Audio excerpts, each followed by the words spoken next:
একটি ঠিকানা, একাধিক প্রশ্ন, একটি ফেসবুক পোস্ট। পরিষ্কার হয়ে যাচ্ছে আতঙ্কে কাঁপছেন পলাতক স্বৈরাচার শেখ হাসিনার পুত্র জয়। তিনি শেখ মুজিবুর রহমানকেও একরকম অস্বীকার করতে চাইছেন। আতঙ্কে আছেন এই বুঝি তার মসনদটি যায়। জয় কি তবে আমেরিকা ছাড়া হওয়ার ভয় পাচ্ছেন? বাংলাদেশি পাসপোর্ট ছেড়েও জয় শঙ্কামুক্ত হতে পারছেন না।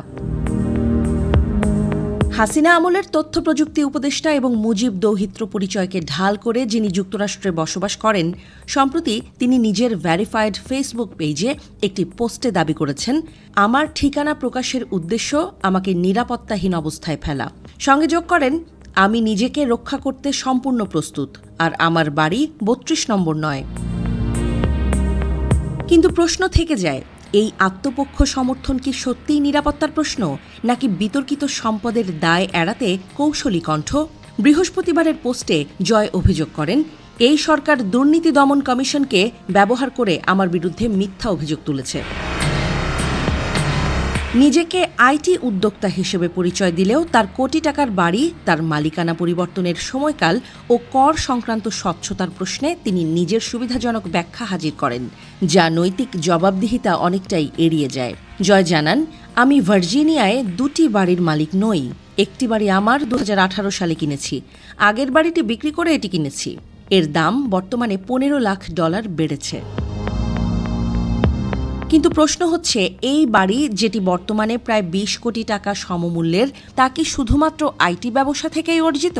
একজন প্রবাসী নাগরিক যার ব্যবসায়িক কার্যক্রমের কোনো স্বচ্ছ নথি সরকারিভাবে কখনো প্রকাশ পায়নি, কিভাবে কোটি কোটি টাকার সম্পদের মালিক হন? এটাই সাধারণ নাগরিকের চোখে সবচেয়ে বড় প্রশ্ন।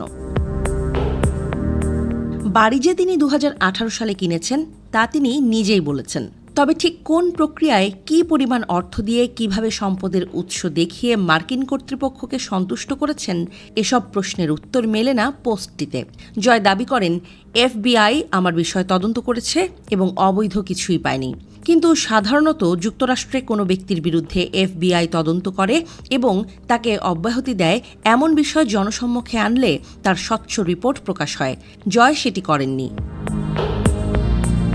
বরং এই মন্তব্যেই তৈরি হয়েছে নতুন প্রশ্ন, তদন্ত ছিল আসলে, নাকি এটি শুধু বিশ্বাসযোগ্যতা তৈরির আরেকটি ব্যাকরণ? সবচেয়ে বিতর্কিত অংশ সম্ভবত জয়ের চ্যালেঞ্জ ছুঁড়ে দেয়া বক্তব্য, দুদক যদি আমার সম্পত্তি বাজেয়াপ্ত করতে চায় তাদের আমন্ত্রণ জানাই, আমার আইনজীবীরা যুক্তরাষ্ট্রে মামলা করতে তৈরি হয়ে আছে। একজন নাগরিক যিনি রাষ্ট্রীয় পদে নেই অথচ পলাতক পদচ্যুত প্রধানমন্ত্রীর ঘনিষ্ঠ আত্মীয়, তিনি রাষ্ট্রের একটি স্বাধীন সংস্থাকে সরাসরি এমনভাবে চ্যালেঞ্জ করতে পারেন, এটি কিভাবে একটি গণতান্ত্রিক পরিসরে স্বাভাবিক হিসেবে ধরা যায়? পোস্টে জয় বারবার নিজের নিরাপত্তাহীনতার কথা বলেছেন, কিন্তু তার বক্তব্যে এমন কোনো সহানুভূতির ভাষা ছিল না যা অন্য সাধারণ নাগরিকদের নিরাপত্তার কথা ভাবে। বরং ঠিকানা নিয়ে এত নাটক করার মধ্য দিয়ে নিজেই যে আলোচনার কেন্দ্রে উঠে আসতে চেয়েছেন তা আর বলার অপেক্ষা রাখে না। সেই সাথে এটাও পরিষ্কার, নিজের কৃতকর্ম নিয়ে শঙ্কিত জয় ফোঁস করে দায় এড়াতে চান, যেমনটা করেছিলেন তার খালাতো বোন টিউলিপ সিদ্দিকও, যদিও তিনি শেষ পর্যন্ত ব্রিটিশ মন্ত্রিত্ব ছাড়তে বাধ্য হয়েছিলেন।